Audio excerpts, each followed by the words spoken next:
Hi everyone, welcome back to my channel. In today's tutorial, I am going to show you how to crochet an increase. This technique is essential for making your project grow in size, like in Amigurumi. So, grab your yarn and hook and let's get started.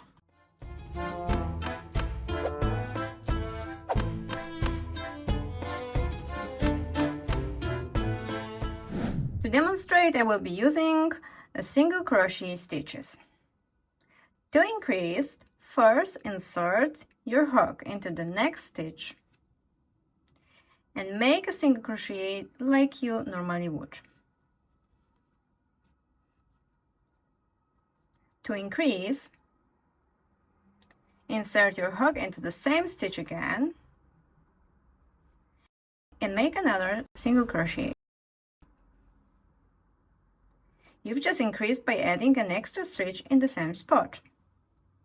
Continue along the round, making single crochets. To increase again, simply make 2 single crochets in the same stitch. 1, 2. You can do this as often as your pattern requires. If you found this tutorial helpful, please give it a thumbs up and click the subscribe button below for more crochet tutorials and tips.